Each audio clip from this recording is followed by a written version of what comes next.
Feeling overwhelmed by the challenges of being a single parent? You are not alone. Welcome to Single Parent Reset, the podcast that helps you navigate the ups and downs of single parenthood and find the balance you deserve. Whether you're a single parent, co-parent or solo parent, this is the show for you. I'm Orla and I'm a life coach for single parents and a single parent myself.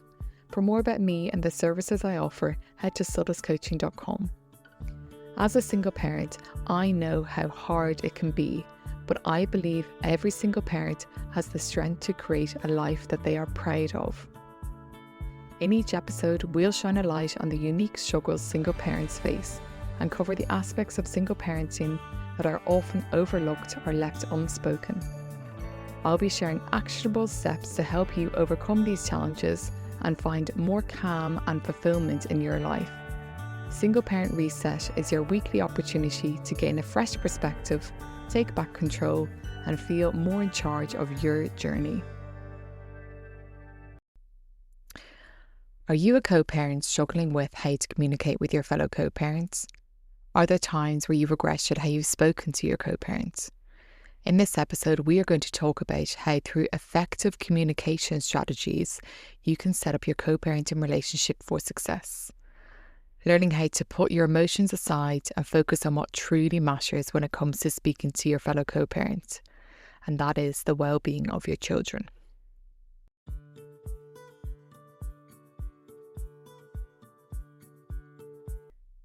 There is no doubt about it that co-parenting can at times be a challenge.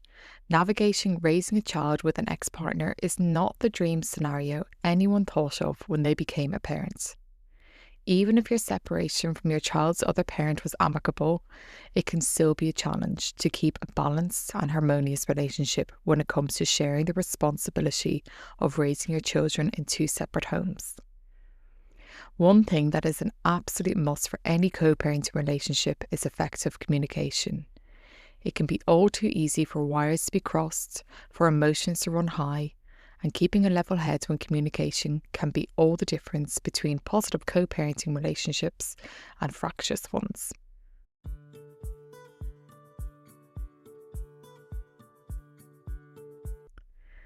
I remember it was about 3 months after I'd separated from my son's dad, and I was sitting on my couch on the phone to my friends. Now, it was early 2021, so lockdown restrictions were still in full swing, and this was the peak of my socialising at that time, sitting on the couch on the phone. I'm sure we can all remember. So, I was catching up with my friend, telling her how things were going, and I was saying, do you know what? I was actually very thankful that me and my son's dad had very similar parenting views when it came to raising my son. However, what I was struggling with was the volume of communication we had to maintain to keep each other updated on everything that was related to our son. I was trying my absolute best to start building my life back up again as a single parent, now that I was no longer with my ex. However, I was finding it extremely difficult to move on when I was in constant communication with this person I was trying my best to get some space from. Every ping of my phone felt like another interruption, pulling me away from moments I needed to focus on myself. I was just becoming so overwhelmed and frustrated, and I just could not see how on earth could I move on with my life if I had to maintain this level of communication with an ex-partner. My friend then suggested that instead of keeping constant flow of communication and messages between us, why not instead, for any non-urgent things, pop them onto a list and then once a week send across all the information from the list to my co-parents. Well, let me tell you, this was a game changer. The volume of messages back and forth dropped dramatically as I put everything that was non-essential onto the list to be shared at the end of the week. I found that our communication became more focused and manageable. I was becoming more present and more emotionally stable as I was not being pulled away to the ping of my phone every few minutes. Now our texts are mostly about sharing photos of my son, and I mean, this is something, of course, I genuinely enjoy. Now, I share this story because I honestly could not believe how one small tweak in how I communicated with my co-parent could have such an impact on my overall well-being. It gave me the space to start my own healing journey and build the boundaries I very much needed to move on. The small tweak in communication made such a big difference for me, And also, it made a big difference on that co-parenting relationship. Now, I am fully aware that everyone's co-parenting relationship is unique, but what I want to do today is to share some strategies that could help you improve your communication with your co-parents and bring a bit more harmony into your co-parenting journey. Whether you like it or not, your co-parent is going to be in your life for years to come. Spending the time now to come up with a communication framework that works for you can save years of misunderstanding in the future.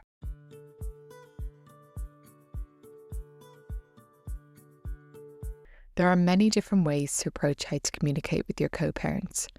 You may have a fluid daily back and forth conversation, or you may communicate only over email. It doesn't matter where you sit on the spectrum of communication, but what is important is figuring out a way that works for you and your co-parent, and also be open to adjusting and tweaking it where needed.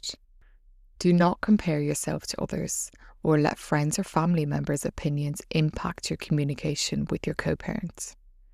This relationship is between you, your co-parents, and your children, and only you know what is best for your family dynamics. And yes, people in your life will have opinions, and these are coming from a good place. But remember, you are the one living through this every single day, not them. And it is up to you to make and build a co-parenting relationship that works for your unique family dynamic.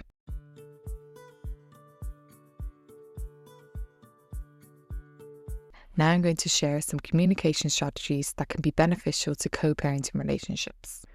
A big one is setting clear boundaries. Define the roles and responsibilities to avoid conflicts and keep things organised. A good starting point for this is a parenting plan, which can get everything written down and you've got something to refer back to when the lines become blurred. The next thing is focus on your kids. Keep all your conversations centred on what's best for your child, not your personal grievances. Keep the child at the centre of everything you speak about. Look at the language you are using when you communicate. Make sure you are using neutral language. Communicate respectfully using I statements. Avoid statements that contain the word you, where blame can be thrown around, and foster more understanding. Make use of the technology that's out there. There are lots of co-parenting apps that you can use to manage schedules and keep track of important dates. These can alleviate a lot of back and forth messaging, having everything in one centralised place. One thing that's really worked for me is scheduling in regular check-ins. Agree on key topics and communicate consistently on these topics to prevent misunderstandings. In these regular check-ins, you can also talk about the bigger things that need to happen, like planning out Christmas or summer holidays, and having those more difficult conversations can happen in these check-ins so that you've got time to prepare for them and think about what is your ideal outcome for both you and your child.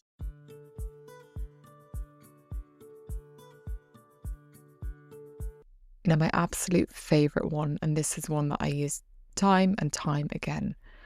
When you get a message that might spike emotions a little bit, pause before you reply. This can help you get some clarity and may prevent misunderstandings or unnecessary conflicts. I mean, we've all been there when we get a message from our co-parents that sends us into an absolute spin, and we are all fired up to reply whilst our emotions are running high. It's completely normal to feel the surge of emotions, but reacting immediately just does not help. And when you pause, what you need to do is step away from your phone, take a few deep breaths, inhaling for 3, exhaling for 5. Write down your initial thoughts on your phone, draft out that message, park it and leave it for later. Ask yourself these 3 questions. Will I regret this response later? Think about how you will feel about the response tomorrow. Is this a helpful reply or a retaliation? Responding thoughtfully promotes a more positive co-parenting relationship. Is this response focused on my child's well-being or my own frustrations? By keeping your child at the centre of the communication, it helps ensure the best outcome. Once you've been through these three questions, you may find that you don't even need to reply at all. Pausing doesn't just help with emotional regulation, it helps to be more intentional about setting a positive tone in your co-parenting relationship, which is ultimately a model for your children too. And remember, while you can't control your co-parent's actions, you have the power to choose how you respond. Taking a moment to pause and reflect can help you communicate in a way that feels right for you and your co-parenting journey. It is in your power to navigate these moments with care and consideration. Finally, if communication has completely broke down between you and your co-parents, know that there are services out there specifically to help with co-parenting. Seek out the help when it's needed. Consider mediation or counselling if this is what's needed for you and your co-parent.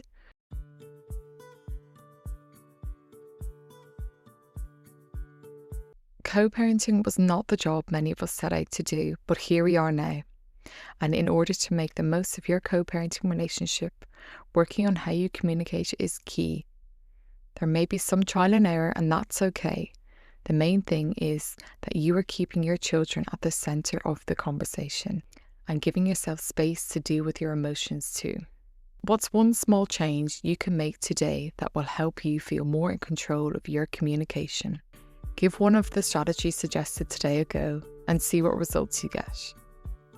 If you're interested in working with me one-to-one, please go to my website solaccoaching.com for further details. And don't forget to follow my Instagram page @solaccoaching for more insightful content on living a life to be proud of as a single parent. Thank you so much for listening to this week's episodes of Single Parent Reset. You've taken 15 minutes out of your day to do something for you, and that alone is a step in the right direction towards living a life you deserve. If you find this useful, please share with your friends and family. Remember, many single parents may seem to have it all together, but this might be exactly what they need to hear to get them through this week. So do the kind thing and pass it on today.